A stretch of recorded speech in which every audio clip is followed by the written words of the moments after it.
Lewis Thornton Powell, also known as Lewis Payne and Louis Payne, was a Confederate States Army soldier who attempted to assassinate United States Secretary of State William H. Seward in April 1865. He was one of 4 people hanged for playing a role in the Lincoln assassination conspiracy. Early life: Lewis Thornton Powell was born in Randolph County, Alabama, on April 22, 1844, to George Cadder and Patience Caroline Powell. He was the youngest son in a family of 8 children. Lewis' father was ordained a Baptist minister in 1847, and in 1848 the family moved to Stewart County, Georgia, where his father had received an appointment as pastor of Beulah Church in the village of Green Hill. About this time, Lewis further freed the 3 slaves he owned. Powell and his siblings were all educated by their father, who was the local schoolmaster. In his early years, Lewis was described as quiet and introverted, and well-liked by others. He enjoyed carving, fishing, singing, reading, and studying. He also loved attending church, Sunday school, and prayer meetings. He often nursed and cared for sick and stray animals, earning the nickname Doc from his sisters. But Lewis could also be immensely stubborn, and the entire family was well known for their hot tempers. When Lewis was 13, he was kicked in the face by the family mule, breaking his jaw. The break healed in a manner that made the left side of his jaw more prominent. Lewis' late teen years were spent on the move. George Powell co-signed a loan for a family friend, and when that friend defaulted in 1859 the Powells were forced to sell their farm to make good the debt. The Powells moved that same year to the village of Belleville in Hamilton County, Florida. The following year, George Powell established a church in Apopka, a town on the border between Orange and Seminole County, Florida, and the family took up residence on a farm a half-mile outside Live Oak Station in Suwannee County, Florida. Civil War service, 2nd Florida Infantry and capture. On May 30, 1861, Lewis Powell left home and traveled to Jasper, Florida, where he enlisted in Company I of the 2nd Florida Infantry. He was accepted because he lied about his age. Powell's unit fought in March and April 1862 in the Peninsula Campaign. Powell became a battle-hardened and effective soldier. He won praise from his commanding officers, and claimed that when he shot his rifle he did so to kill. He was alleged to have carried the skull of a Union soldier with him, which he used as an ashtray. His 1-year enlistment having expired, Powell received a 2-month furlough, during which time he returned home to visit his family. He re-enlisted at Jasper on May 8, 1862. In November 1862, Powell fell ill and was hospitalized at General Hospital No. 11 in Richmond, Virginia. He returned to active duty within a few weeks, and fought in the Battle of Fredericksburg near Fredericksburg, Virginia. His unit was then assigned to 3rd Corps, Army of Northern Virginia, which was organized at the beginning of 1863. 3rd Corps finally went into combat at the Battle of Gettysburg, July 1 to 3, 1863. Powell was shot in the right wrist on July 2, captured, and sent to a POW hospital at Pennsylvania College. Transferred to Camp Letterman, the vast medical field hospital northeast of Gettysburg, on July 6, Powell worked as a nurse in the camp and at Pennsylvania College until September 1, when he was turned over to the provost marshal. He was taken by train to Baltimore, Maryland, and began working on September 2 at West Buildings Hospital. In Baltimore, Powell met and developed a relationship with a woman named Margaret Maggie Branson, who was volunteering as a nurse.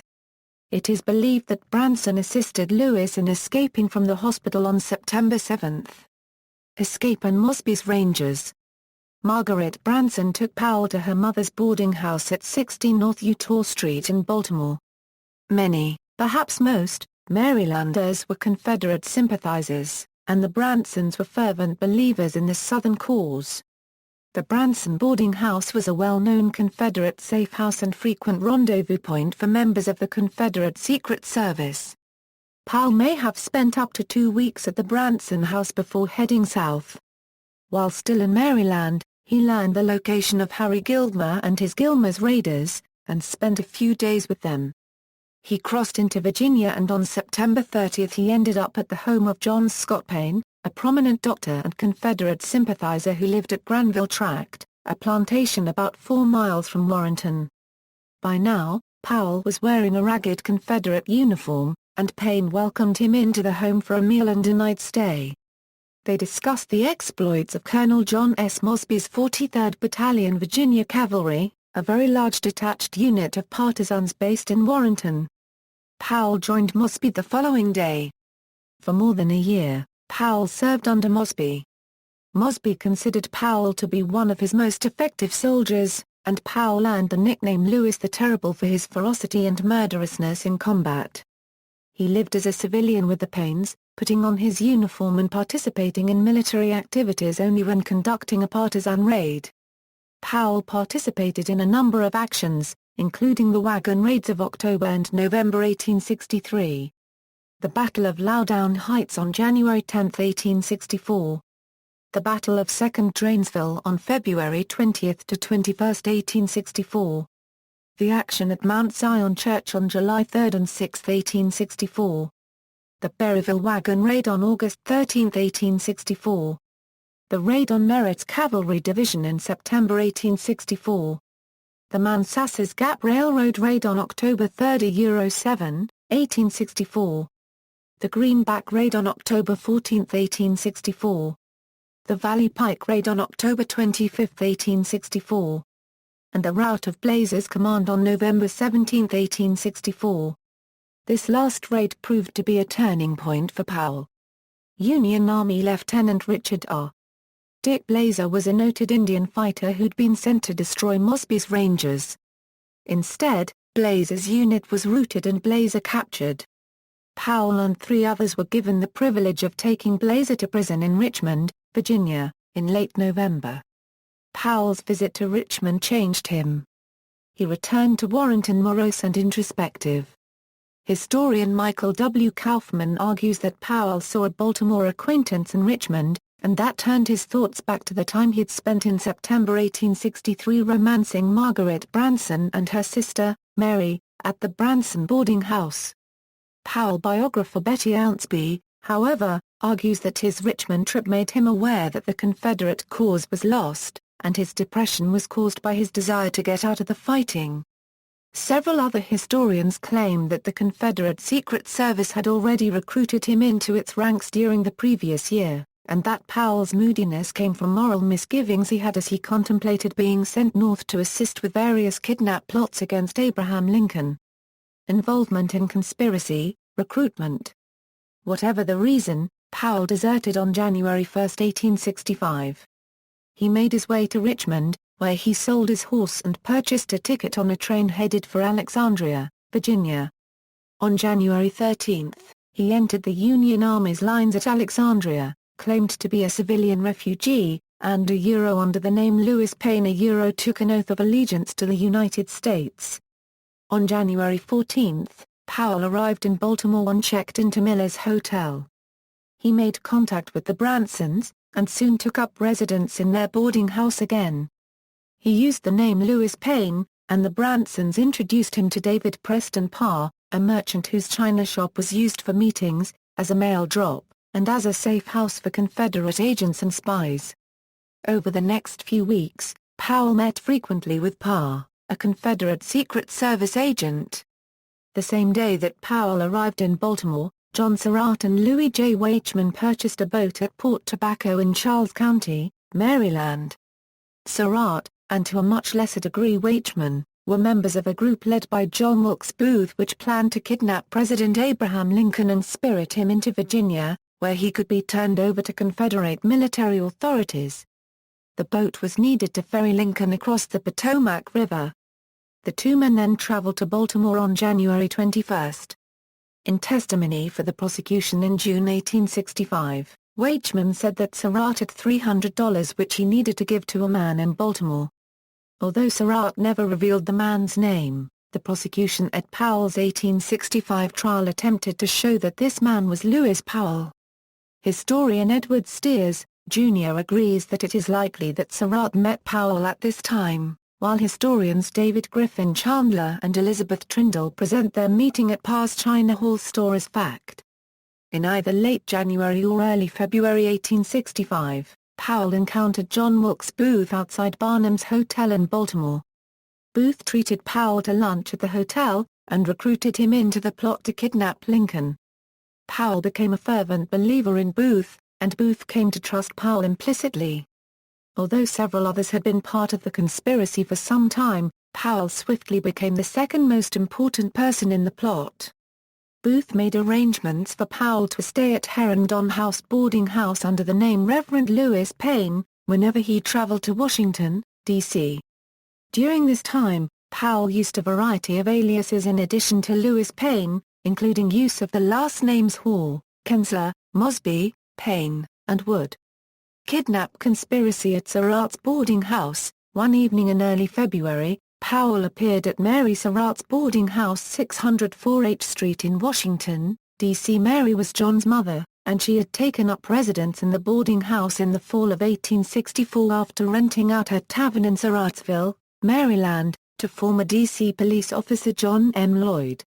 Powell asked for John Surratt, who was not at home. He then requested something to eat and a place to stay, and Mrs. Surratt granted both requests after her son returned home and vouched for Mr. Wood. Powell told Louis Waitman, who was a boarder in the house, that Wood was a clerk in Parr's China shop in Baltimore. Powell left the next day.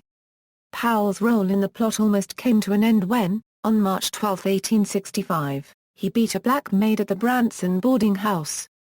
She had him arrested and accused him of being a Confederate spy.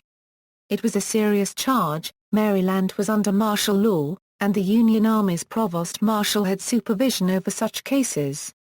Using the name Lewis Payne, Powell swore he was from Fauquier County, Virginia, and knew nothing about the war. Declaring he was only 18 years old, he pretended to be stupid and not understand the English language too well. Lacking evidence that he was a spy, the provost marshal released Powell on March 14. Powell took an oath of allegiance to the United States, and the provost marshal wrote on his allegiance form that Lewis Payne was to live north of Philadelphia, Pennsylvania, for the duration of the war. The day before Powell was released, John Surratt sent a telegram to Parr in Baltimore, telling him to send Powell immediately to Washington. Powell was freed just in time to take the 6 p.m. train to the capital. Powell arrived at the Surratt boarding house and identified himself as Reverend Lewis Payne, a Baptist preacher. When members of the boarding house recognized him as Mr. Wood from several weeks earlier, Powell explained that he knew a Mr. Wood, and that they had been confused. In a new suit, his demeanor suave and cultured, the members of the household accepted his explanation. But when Reverend Payne met with John Surratt, he claimed not to know him even though on his previous visit he claimed to be a friend of John's. To Louis Waitman, this was highly suspicious behavior, but Mrs. Surratt said she was happy with Reverend Payne's explanations. Powell stayed for 3 days, then left. Powell was not the only conspirator to have arrived in the city. Booth had assembled his entire team which consisted of John Surratt, Lewis Powell, Samuel Arnold, George Ozerotte, David Herold, and Michael Ololina because he wanted the men to plan to kidnap Lincoln the next time he attended a play at Ford's Theatre. Booth rented the President's box at the theatre on March 15, and he provided tickets to Powell and Surratt so that they could familiarize themselves with the layout of the theatre and how to access the box. The two attended the theatre as planned. The group then had a late-night planning meeting at Gautier's restaurant at 252 Pennsylvania Avenue. It was the first time that Arnold and O'Laughlin were meeting the others, and it was the first time Booth revealed his plan to kidnap Lincoln from Ford's Theatre. Booth assigned Powell the job of catching a handcuffed Lincoln as he was lowered from the President's box onto the stage. Arnold said that Powell, the strongest of the men, should be the one to subdue and handcuff Lincoln, not catch him from below. As the men argued, Booth kept altering his plan and Powell's role in it. Throughout the meeting, Arnold and O'Laughlin expressed their anger at Booth. They said they had joined a plot to kidnap Lincoln in the country, where the president would be unguarded and there was little chance of encountering a military patrol. Now Booth was changing that plan significantly, and they didn't like it. The meeting broke up at 5 a.m. after Arnold said trying to kidnap Lincoln from a theater full of people in the middle of the city was suicidal. On the morning of March 17, Booth learned that President Lincoln had been invited to attend a matinee theatrical performance at the Soldiers' Home. The Soldiers' Home was in a rural part of the District of Columbia about 1 mile from the city limits, and Lincoln usually visited the facility without an escort. The group met in front of the Seward boarding house at 2 p.m. to receive instructions from Booth. Booth sent Herold out to the Seward Tavern with equipment, and informed the others that they should wait at a local saloon while he rode out to the Soldiers' Home to scout the area. When Booth arrived at the Soldiers' Home, he learned that Lincoln had decided to address a group of Indiana soldiers at a downtown hotel instead. Powell and the other conspirators never left the tavern. Powell returned to the Branson boarding house that evening, then traveled to New York City with Booth on March 21. Powell stayed at the Revere House, a fashionable hotel, and later moved to a boarding house. There is evidence that Booth and Powell then traveled to Toronto, Canada, a major center of Confederate activity. Richard Montgomery, a Confederate spy, said that he saw Powell meet with Jacob Thompson and Clement Claiborne Clay, the two heads of the Confederate Secret Service, in Toronto. On March 23, Booth sent a coded telegram to Louis Weichman, which John Surratt understood to mean that Powell should stay at the Herndon House after he returned to Washington. Powell returned to the Capitol on the night of March 27 and checked into the Herndon House using the alias Kensler. Powell joined Booth that night to watch a performance of the opera La Forza del Destino at Ford's Theatre. On April 11, President Lincoln addressed a crowd from the balcony on the north side of the White House. In this speech, Lincoln discussed his plans for accepting the rebellious states back into the Union, and singled out Louisiana as the first he'd like to see do so. Lincoln announced that he also wanted to see African Americans given the right to vote. Booth and Powell stood on the White House lawn listening to the speech. Booth seethed at the idea of giving blacks political power, and told Powell, "That means nigger citizenship. Now, by God, I will put him through. That will be the last speech he will ever make." Lincoln assassination plot. It is unclear just when Powell learned that the kidnap plot had turned to an assassination. There is testimony from the nurse attending the Secretary of State indicating that Powell may have learned of his role to assassinate Seward on Thursday, April 13. A man fitting Powell's description appeared at the Seward home that day to inquire about Secretary's health. Powell himself was inconsistent. He once said he learned he was to kill Seward on the morning of Friday, April 14, but later claimed he did not know until the evening of April 14. On the afternoon of April 14, Booth learned that Abraham Lincoln would be attending a play at Ford's Theatre that night. Booth decided that the time had come to kill Lincoln. Booth sent David Herold to tell Powell the news. The two men probably spent the afternoon and early evening at the Canterbury Music Hall on Pennsylvania Avenue, where Powell met and possibly had a tryst with Mary Gardner, a performer there. At 8 p.m. that night, Booth, Surratt, Herold, and Powell met in Powell's room at the Herndon House in Washington, D.C., where Booth assigned roles. They would strike that very night, Booth said. Powell was to go to the home of Secretary of State William H. Seward and kill him. Surratt was to assassinate Vice President Andrew Johnson. Booth was to murder Lincoln at Ford's Theatre. The attack on Seward. At about 10:30 p.m., Powell was escorted to the Seward residence on Lafayette Square near the White House by David Herold. Seward had been injured in a carriage accident on April 5, and suffered a concussion, broken jaw, broken right arm, and many serious bruises. Local newspapers reported that Seward was at home convalescing, so Powell and Herold knew where to find him. Powell was armed with a Whitney revolver and large knife, and wore black pants, a long overcoat, a gray vest, a gray dress coat, and a hat with a wide brim. Herold waited outside, holding Powell's horse. Powell knocked and rang the bell, and the door was answered by William Bell, Seward's African-American butler. Holding up a small bottle, Powell claimed that Seward's physician, Dr. T.S. Verdi, had sent some medicine to the house. Bell was suspicious, as Dr. Verdi had departed the home only an hour earlier and left instructions for Seward not to be disturbed. Bell asked Powell to wait, but Powell pushed past him and began mounting the stairs to the second-floor bedrooms.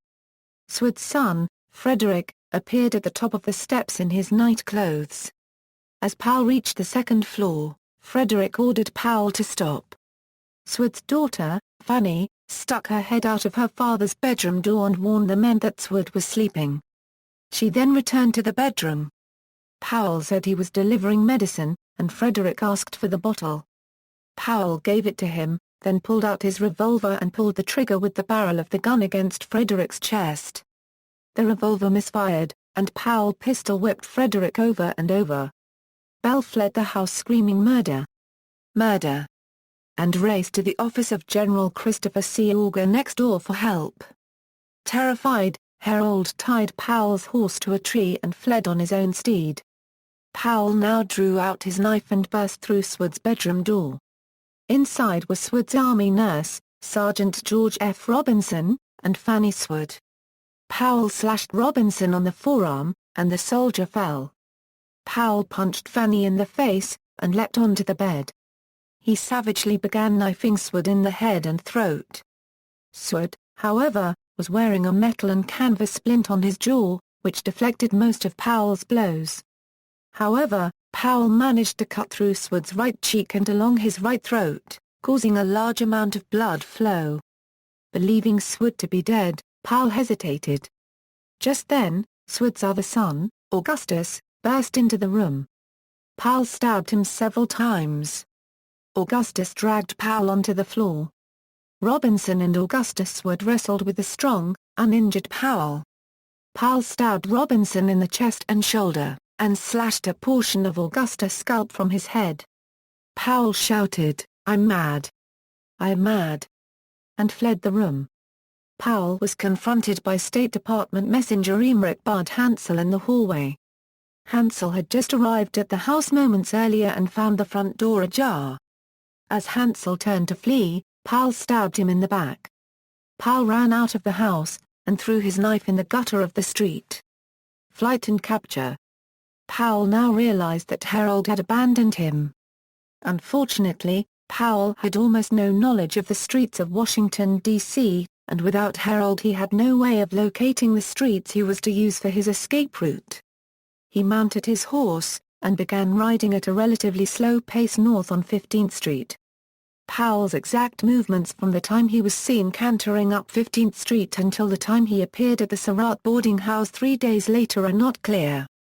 It is well established that he ended up in the far northeast part of the District of Columbia near Fort Bunker Hill, where he discarded his overcoat. In the overcoat pockets were Powell's riding gloves, a false mustache, and a piece of paper with Mary Gardner's name and hotel room number on it. Sources differ widely on what happened. Historian Ernest B. Ferguson says Powell's horse gave out near Lincoln Hospital, a mile east of the United States Capitol on East Capitol Street. He then hid in a cemetery. Ounceby says Powell hid in a tree for 3 days. Historians William C. Edwards and Edward Steers, Jr. claim Powell made it to both Fort Bunker Hill and Congressional Cemetery, while Ralph Gary claims that Powell hid out in a marble burial vault at Congressional Cemetery. Andrew Jampolla, however, says Powell just wandered the streets of the city. Did Powell abandon his horse, or did it throw him? Or did both happen? These facts are unclear, and Powell never gave a public or formal statement about what happened. Powell decided to return to Surratt's boarding house to seek help. His clothes were somewhat bloody from the attack at Seward's home, and he had dropped his hat at the Seward home. During much of the Victorian era, it was considered unseemly for any man to be seen in public without a hat, and Powell would have been viewed with suspicion had he tried to enter the city without one. Ripping the sleeve from his undershirt, Powell placed the sleeve on his head in the hope that people would think it was a stocking cap. To complete his disguise as a common laborer, he then stole a pickaxe from a farmyard. Powell then headed for Surratt's. Unfortunately, members of the D.C. Metropolitan Police Department already suspected John Surratt of complicity in Lincoln's murder, and had visited the Seward boarding house for the first time as early as 2 a.m. on April 15. Nothing incriminating was found, so federal authorities decided to make a second visit. Military investigators arrived at about 11 p.m. on Monday, April 17, to bring Mrs. Surratt and others in for questioning.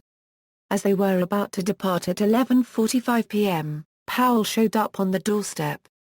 Powell claimed to be a menial laborer who'd been hired that morning by Mrs. Surratt to dig a gutter in the street. He explained his arrival at the house by saying that he wanted to know what time he should begin work in the morning. His clothes aroused intense suspicion, as he wore rather good quality boots, pants, dress shirt, vest, and coat. His pickaxe seemed unused, and his hands were uncolored and well manicured. Mrs. Surratt denied knowing him. Taken into custody, Powell was discovered to have a box of pistol cartridges, a compass, hair pomade, a brush and comb, 2 fine handkerchiefs, and a copy of his oath of allegiance in his pockets. These were not the possessions of a menial laborer. Although he claimed he was a poor man who barely earned $1 a day for ditch digging, Powell's wallet contained $25. About 3 a.m. on April 18, William Bell identified Powell as the man who assaulted Seward. Powell was formally arrested, and imprisoned aboard the monitor USS Saugus, then at anchor in the Anacostia River at the Washington Navy Yard. A second identification was made around mid-morning on April 18 when Augustus Seward visited the Saugus and positively recognized Powell as the man who attacked him and his father. Trial and execution. The federal government arrested a great many people for their role in the Lincoln assassination. Arrests included John T. Ford, owner of Ford's Theater; Ford's brothers, James and Harry Clay Ford; John Peanuts Burroughs, the African-American boy who unwittingly held Booth's horse in the alley behind Ford's Theater; Mary Surratt's brother, John Zadok Zad Jenkins; Surratt's boarder, 15-year-old Honora Fitzpatrick; and many others.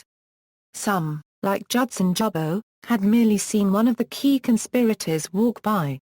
All were released, although many were incarcerated for up to 40 days or more.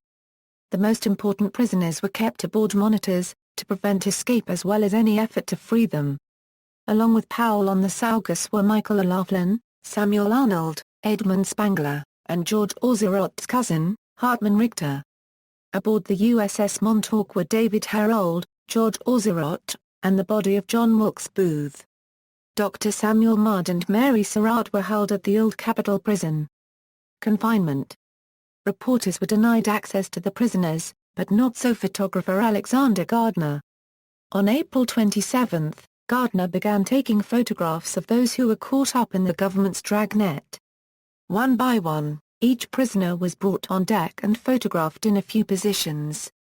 Gardner took far more photographs of Powell than anyone else. Powell obliged Gardner by posing seated, standing, and modeling the overcoat and hat he'd worn the night of the Seward attacks. Among the most famous of these photographs is one in which Powell sits against the gun turret of the Saugus, staring into the camera in a modern fashion, relaxed and direct. Powell's confinement was not easy. He was constantly shackled with a form of manacles known as lily irons, a riveted handcuff that had 2 separate iron bands on each wrist that prevented bending of the wrist or use of the hands independently. Like all the male prisoners, a heavy iron ball at the end of a 6-foot-long chain was manacled to one of his legs. Shackles were riveted closed about the ankles, which caused Powell's feet to swell considerably. Like all the prisoners, he had only a straw pallet on which to sit or lie, and a single blanket for warmth. The same meal was served 4 times a day: coffee or water, bread, salted pork, and beef or beef soup. On April 29, all the prisoners aboard the monitors and at the Old Capitol Prison were moved to newly constructed cells at the Washington Arsenal. The prisoners were not permitted to bathe or wash until May 4, at which time all bindings and clothes were removed and they were permitted to bathe in cold water in the presence of a soldier. In early May, General John F. Hartranft, Special Provost Marshal overseeing the prisoners, began improving the living conditions. Powell and the other prisoners began to receive fresh clothing more frequently, more food, and writing instruments. When Powell was observed raising the iron ball to his head, Hartranft feared Powell might be contemplating suicide, and had the ball removed on June 2. Living conditions improved again on June 18, when the prisoners were given a box to sit on, outdoor exercise time each day, and reading material and chewing tobacco after each meal. On April 22, Powell repeatedly banged his head into the iron walls of his cell aboard the Saugus. Whether this was a suicide attempt or not, it deeply alarmed military officials. A canvas-padded hood, with only a slit for the mouth and nostrils, was fashioned.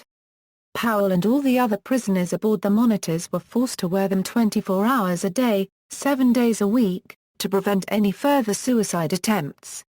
Only Mary Surratt and Dr. Mudd were not required to wear the hoods. Powell cried when the hood was placed on him. The hoods were hot, claustrophobic, and uncomfortable, and in the humid confines of the monitors in the steaming Washington summer the prisoners suffered immensely. On June 6, Hartranft ordered them removed except for Powell's. The suicide attempt worried prison officials for another reason too. Powell allegedly could not remember what state or country he had been born in, nor his age. Military personnel became concerned that he was insane, or was being driven mad by his confinement. 3 physicians were called in to determine his sanity, and on June 17 he was interviewed for 3 hours and 40 minutes by Major Thomas Acariati and Dr. John T. Gray. With Booth dead and John Surratt still at large, Lewis Powell was the individual who knew most about the conspiracy, and government officials pressed him for information.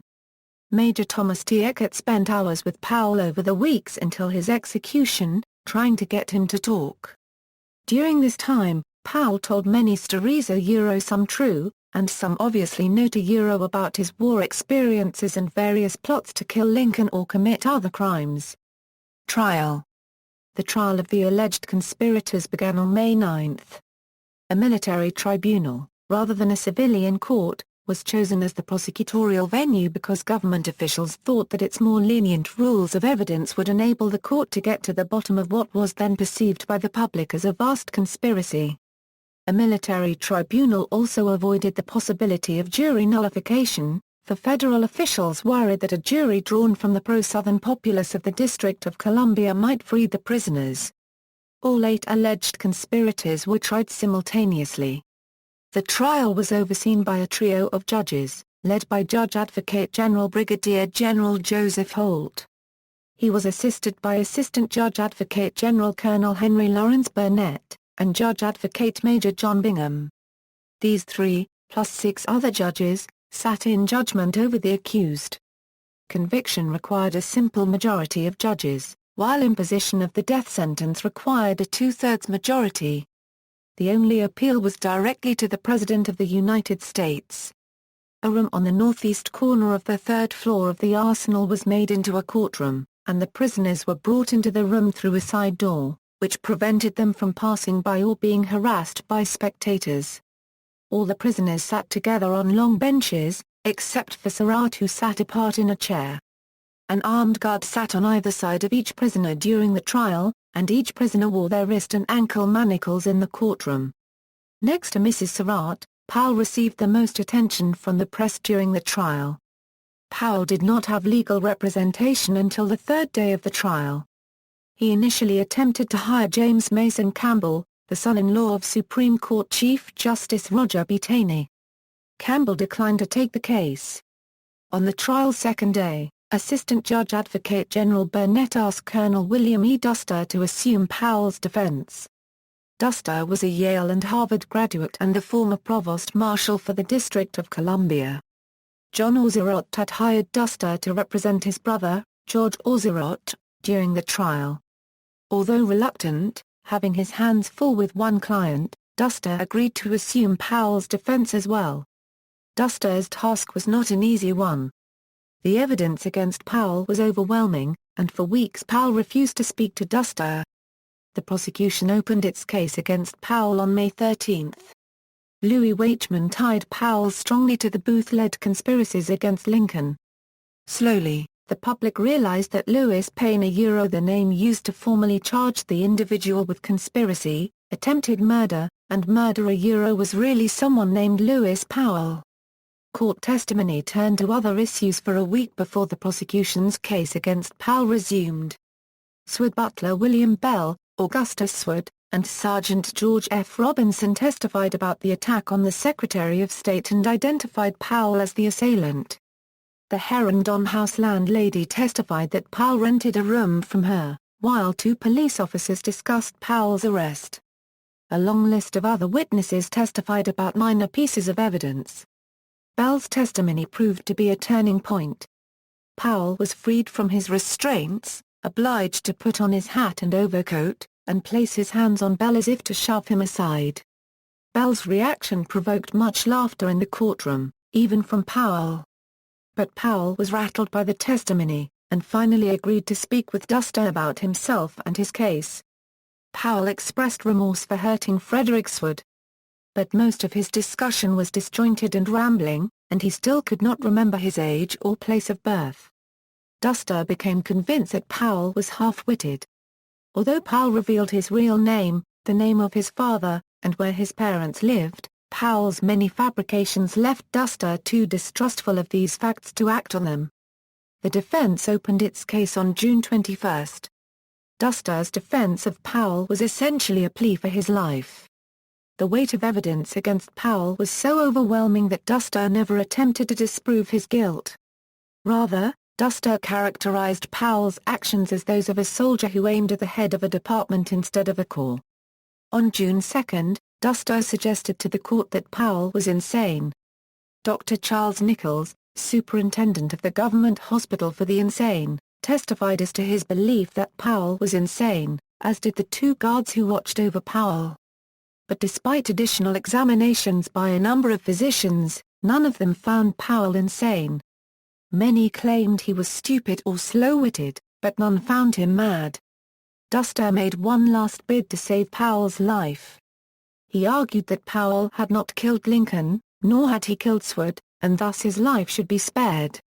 Duster ignored the conspiracy laws of the day, under which Powell was responsible for Lincoln's murder even if the original conspiracy had been to kidnap rather than kill, and even if Booth had acted to kill without Powell's knowledge or consent.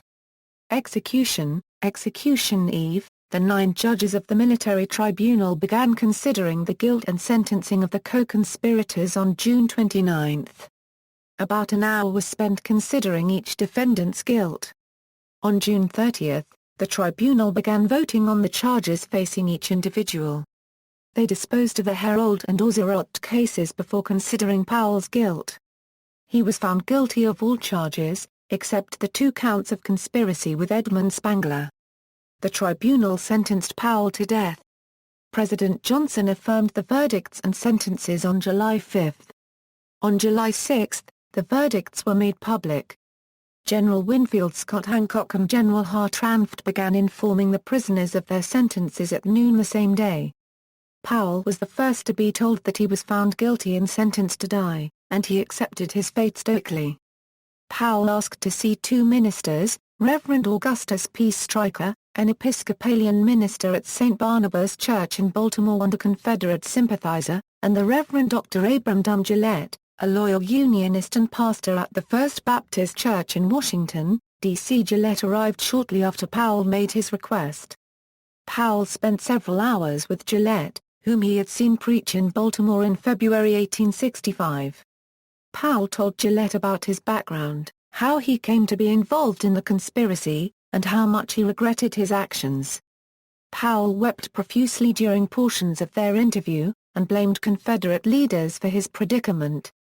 Powell strenuously attempted to exonerate Mary Surratt. According to one source, Powell asked Gillette to bring Captain Christian Rath to him. Rath came, and Powell declared that Surratt knew nothing of the conspiracy and was innocent. Rath conferred with Eckert, and within an hour had taken down Powell's statement for consideration by President Johnson. Another source, however, says that it was the 2 Roman Catholic priests who were consoling Mary Surratt, Father Jacob Walter and Father B.F. Riget, and Surratt's daughter, Anna, who visited Powell that evening and elicited the statement declaring Mrs. Surratt innocent. Whichever version is true, Powell's statement had no effect on anyone with authority to prevent Surratt's death. Powell was the only one of the conspirators to make a statement exonerating Surratt. Gillette spent the night with Powell. The condemned man alternately wept and prayed, and fell asleep for 3 hours near dawn. Reverend Stryker was on his way to Washington, but would not receive permission to see Powell until noon the following day. Execution Day.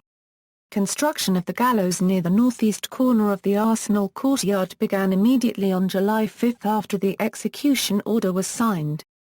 They were 12 feet high and the platform was about 20 square feet in size. Captain Christian Raff, who oversaw the preparations for the executions, made the nooses. He tested the nooses that night by tying them to a tree limb and a bag of buckshot, then tossing the bag to the ground. Government officials decided to have the dead buried on site at the arsenal, to avoid despoliation of the graves or their transformation into a Confederate shrine. Superstitious civilian workers did not want to dig the graves, so Raff asked for volunteers among the soldiers at the arsenal and received more help than he needed. The graves, which lay against the east wall of the arsenal, were 4 feet deep, 7 feet long, and 3 feet wide. 4 wooden gun boxes were stacked near the graves to serve as coffins. Although many press reports said Powell consumed a large breakfast, Reverend Gillette says he consumed nothing. Powell asked to see General Hartranft, and impressed upon him once more Mary Surratt's innocence. Hartranft wrote a memorandum to President Johnson outlining Powell's statement, and informed the president that he believed Powell to be telling the truth. Powell then made a statement exonerating Surratt from guilt, declaring that Surratt refused to kill Vice President Johnson even though Booth had ordered him to do so. Neither statement made a difference. At 9 a.m., the 4 condemned were moved to a large room on the first floor of the prison building. Powell met with Duster and said his goodbyes. Powell asked Duster to give his love to his parents, and to let them know he died at peace with God. The prisoners would then return to their cells. The soldiers began testing the gallows about 11:25 a.m. on July 6. The sound of the tests unnerved all the prisoners. The heat in the city that day was oppressive. By noon, it had already reached 92.3 degree Fahrenheit.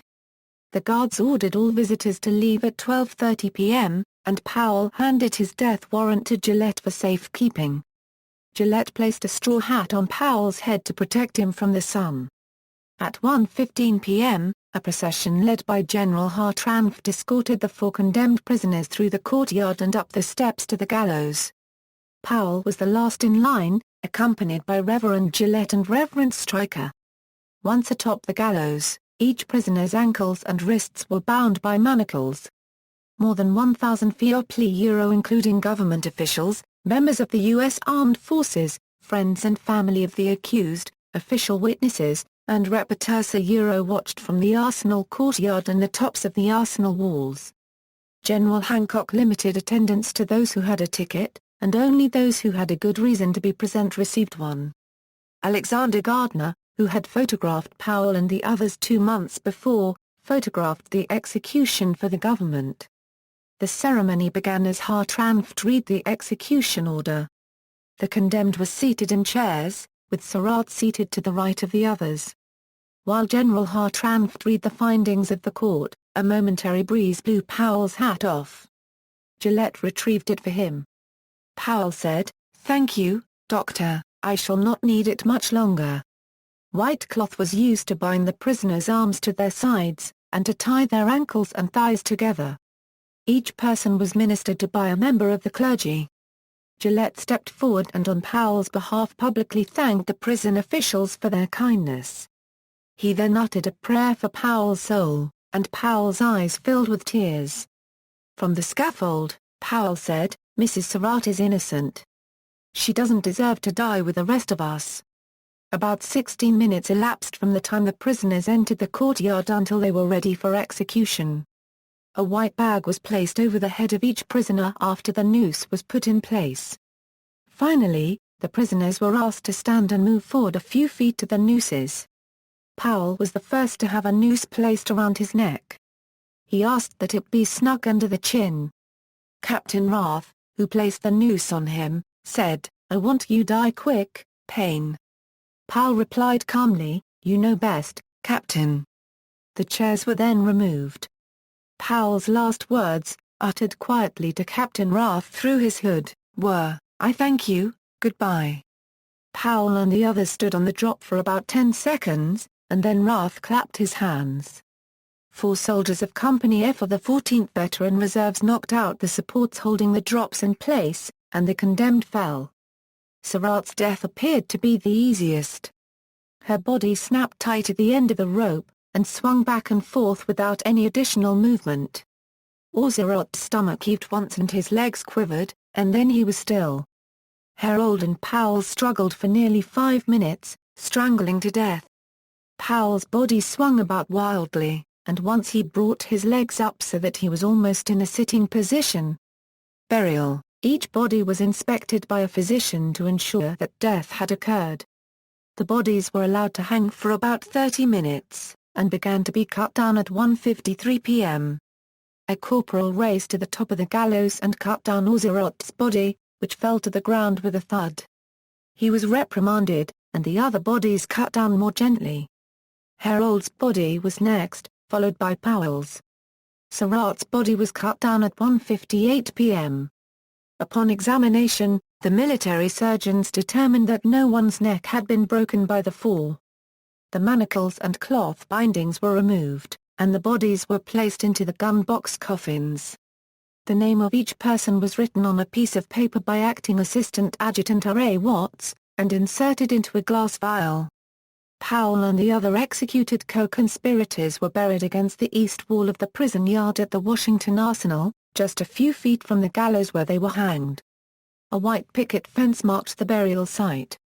In 1867, the War Department decided to tear down the portion of the Washington Arsenal where the bodies of the executed lay. On October 1, 1867, the coffins were disinterred and reburied in the basement of Warehouse No. 1 at the Arsenal, with a wooden marker placed at the head of each burial vault. In February 1869, after much pleading from the Booths and Surratts, President Johnson agreed to turn the bodies of the co-conspirators over to their families. There is some dispute about what happened next. Historian Betty Ounceby says that Powell's family was contacted, and that they wished to reclaim the remains. But no attempt to do so was made. Historian Richard Back believes that Powell's remains were interred at Grassland Cemetery in the Georgetown neighborhood of Washington, D.C.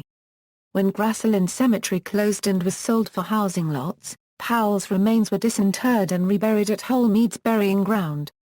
According to Powell family legend, Back says, the family made the trip to Washington in 1871 to retrieve Lewis' remains.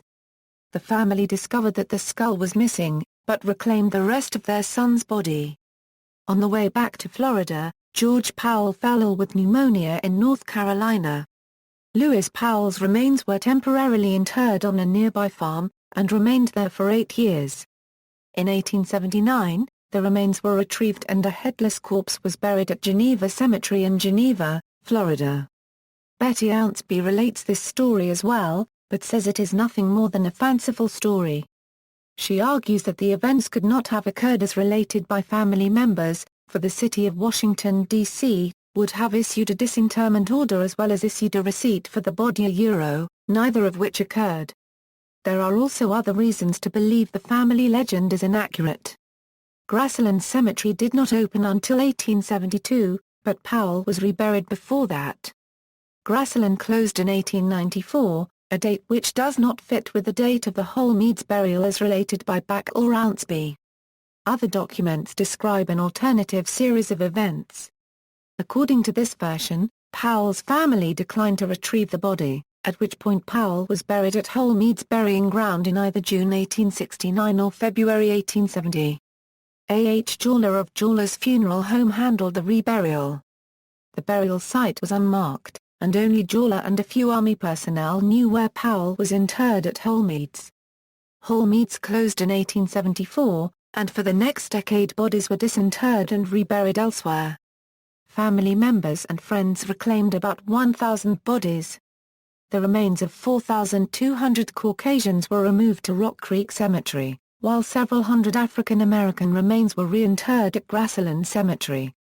According to the Washington Evening Star newspaper, Powell's body was exhumed by jewelers on December 16, 1884. The identifying glass vial was recovered, but the paper it was supposed to contain was missing. Wesley Pippenger, a historian who has studied Holmead's burying ground, asserts that Powell's remains were buried at Graceland Cemetery. With unclaimed white remains at Graceland moved to mass graves at Rock Creek Cemetery, Powell's remains may lay there. Powell biographer Betty Ounceby suggests a third sequence of events. She argues Powell was interred at Graceland Cemetery, but that his remains were disinterred sometime between 1870 and 1884 and moved to Holmead's burying ground. Powell's remains were disinterred in 1884, and buried in a mass grave in Section K, Lot 23, at Rock Creek Cemetery. Discovery and burial of Powell's skull. In 1991, a Smithsonian Institution researcher discovered Powell's skull in the museum's Native American skull collection. After extensive research, Smithsonian and U.S. Army investigators came to believe that A. H. Joyner removed the skull at the time of its 1869-1870 interment. The skull was then donated in 1885 to the Army Medical Museum. At that time, it was stenciled with the accession number 2244 and the capital letter P. The museum's documentation shows that the skull came from Payne, a criminal who had been executed by hanging. The Army gave the skull to the Smithsonian on May 7, 1898, and somehow it became mixed with the Native American collection. The Smithsonian contacted Powell's nearest living relative, his 70-year-old great-niece Helen Alderman, who requested that the skull be turned over to her. Verification of Alderman's relationship took 2 years. On November 12, 1994, Lewis Powell's skull was buried next to the grave of his mother, Caroline Patience Powell, at Geneva Cemetery. In film, in 2011, Powell was portrayed by Titus Welliver in The Day Lincoln Was Shot and Norman Reedus in the Robert Redford film The Conspirator. References, Notes. Citations. Bibliography, Aitken, Robert. Aitken, Marilyn. Lawmakers, Lawbreakers, and Uncommon Trials. Chicago, American Bar Association. ISBN A9781590318805. Back, Richard. The Day Lincoln Was Shot, An Illustrated Chronicle. Dallas, Taylor Publishing. ISBN A0878332006. Carter, Samuel. The Riddle of Dr. Mudd. New York, Putnam. ISBN A0399113703. Cashin, Joan. The War Was You and Me, Civilians and the American Civil War. Princeton, New Jersey. Princeton University Press. ISBN A9780691091730. Comley, Roy Z., Jr. Lincoln's Assassins, A Complete Account of Their Capture, Trial, and Punishment. Jefferson, North Carolina. McFarland and Company. ISBN A9780899504209. Clark, Alan C. Abraham Lincoln in the National Capitol. Records of the Columbia Historical Society, 1/174. Donald, David Herbert. Lincoln. New York, Simon & Schuster. ISBN A9781439126288. Edwards, William C. Steers, Edward Jr., eds. The Lincoln Assassination, The Evidence. Urbana, Illinois. University of Illinois Press. ISBN A9780252033681. Evans, C. Wyatt. The Legend of John Wilkes Booth, Myth, Memory, and a Mummy. Lawrence, Kansas. University Press of Kansas. ISBN A0700613528. Federal Writers Project. Washington, D.C. A Guide to the Nation's Capital. New York, Hastings Hauser, Ferguson, Ernest B. Freedom Rising, Washington in the Civil War. New York, Alfred A. North. ISBN A0375404546. Gary, Ralph. Following in Lincoln's Footsteps, a complete annotated reference to hundreds of historical sites visited by Abraham Lincoln. New York, Carroll and Graf. ISBN A9780786709410. Gillespie, L.K. Executed Women of the 20th and 21st Centuries. Lanham, Maryland University Press of America. ISBN A9780761845669. Goodrich, Thomas. The Darkest Dawn, Lincoln, Booth, and the Great American Tragedy. Bloomington, Indiana University Press. ISBN A9780253345677. Griffin, John Chandler. Abraham Lincoln's Execution. Gretna, Louisiana Pelican Publishing Company. ISBN A9781589803954. Hartranft, John Frederick. Steers, Edward Jr. Holzer, Harold, eds. The Lincoln Assassination Conspirators, Their Confinement and Execution, as recorded in the letterbook of John Frederick Hartranft. Baton Rouge, Louisiana State University Press. ISBN A9780807133965. Jameson, W. C. John Wilkes Booth, Beyond the Grave. Plymouth, UK. Taylor Trade Publishing. ISBN A9781589798311. Jampolla, Andrew C. A. The Last Lincoln Conspirator, John Surratt's Flight from the Gallows. Annapolis, Maryland Naval Institute Press.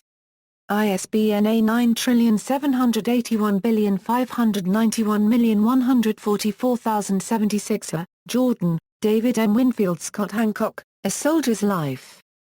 Bloomington, Indiana University Press. ISBN A9780253210586. Katz, D. Mark. Witness to an Era, The Life and Photographs of Alexander Gardner, The Civil War, Lincoln, and the West. New York, Viking. ISBN A9780670828203. Kaufman, Michael W. American Brutus, John Wilkes Booth and the Lincoln Conspiracies. New York, Random House. ISBN A0375507858. Kask, Kelly. Alabama Scoundrels, Outlaws, Pirates, Bandits and Bushwhackers. Charleston, South Carolina. The History Press. ISBN A9781626195332. Clement, Frank. Lincoln's Critics, The Copperheads of the North. Shippensburg, West Virginia. White Mane Books. ISBN A11572491280. Cunhart, Philip B.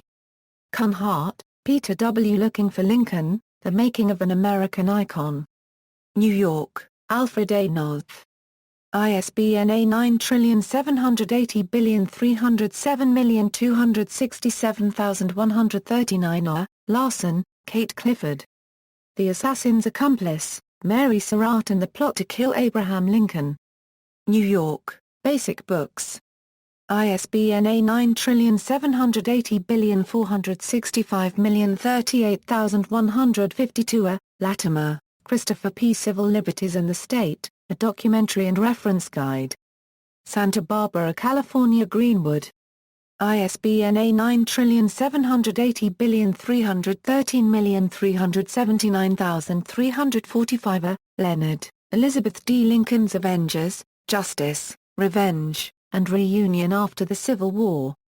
New York, W. W. Norton and Company.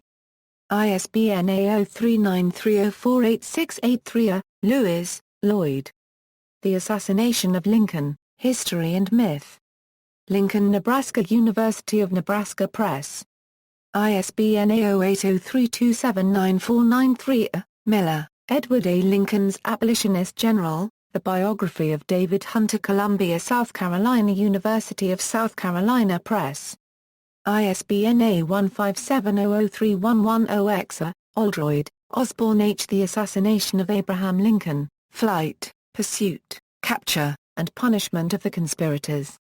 Washington, D.C. O. H. Oldroyd, Ounceby, Betty J. alias Payne, Lewis Thornton Powell, The Mystery Man of Lincoln Conspiracy. Jefferson, North Carolina, McFarland and Company. ISBN A0899508748-X. Pippenger, Wesley E. Dead People on the Move. Westminster, Maryland, Willow Ben Books. ISBN A0788431943. Pittman, Ben. The Assassination of President Lincoln and the Trial of the Conspirators. Cincinnati, Moore, Wilstack and Baldwin. Pryor, Leon O. Lewis Payne, Pawn of John Wilkes Booth.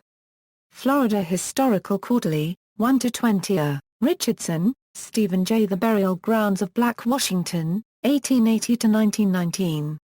Records of the Columbia Historical Society, 304 Euro 326. Schroeder Lane, Glenn R. Zuchik, Richard. Andrew Johnson, A Biographical Companion. Santa Barbara, California, ABC Clio. ISBN A15760700301. Shelton, Vaughan. Mask for Treason. Harrisburg, Pennsylvania, Stackpole Company. Starkey, Larry. Wilkes Booth Came to Washington. New York, Random House. ISBN A9780394488943. Steers, Edward. Blood on the Moon. Lexington, Kentucky, University Press of Kentucky. ISBN A0813122775. Steers, Edward, J. George Orzerat. The Trial, The Assassination of President Lincoln and the Trial of the Conspirators. Lexington, Kentucky, University Press of Kentucky. ISBN A0813122775. Steers, Edward Jr. The Lincoln Assassination Encyclopedia. New York, Harper Perennial. ISBN A978061787,751. Swanson, James L. Manhunt, The 12-Day Chase for Lincoln's Killer. New York, HarperCollins. ISBN A0060518502. Swanson, James L. Weinberg, Daniel. Lincoln's Assassins, Their Trial and Execution. New York, Harper Perennial. ISBN A1,892,041,421. Tidwell, William A. Hall, James O. Gaddy, David Winfred. Come Retribution, The Confederate Secret Service in the Assassination of Lincoln. Jackson, Mississippi, University Press of Mississippi. ISBN A0878053476. Chfus, Hans Louis. Andrew Johnson, A Biography. New York, Norton. ISBN A9780393317428. Trindle, Elizabeth Steger. Mary Surratt, An American Tragedy. Gretna, Louisiana, Pelican Publishing Company. ISBN A1565541,855. Turner, Thomas Reed. Beware the People Weeping, Public Opinion and the Assassination of Abraham Lincoln. Baton Rouge, Louisiana State University Press. ISBN A0807109866. Turner, Thomas Reed. Beware the People Weeping. In Borat, Gabor S. The Historian's Lincoln, Pseudo-History, Psychohistory, and History. Urbana, Illinois, University of Illinois Press. ISBN A9780252065446. Verge, Laurie. Mary Elizabeth Surratt. In Steers, Edward Jr. The Trial, The Assassination of President Lincoln and the Trial of the Conspirators. Lexington, Kentucky, University Press of Kentucky. ISBN 08131227775. Watts, R.A. Trial and Execution of the Lincoln Conspirators. Michigan History Magazine, 81-110. Wirt, Jeffrey D. Mosby's Rangers. New York, Simon & Schuster. ISBN A9780671747459. External links, media related to Lewis Powell at Wikimedia Commons, Lewis Powell biography at rogernorton.com, Lewis Powell at Find a Grave.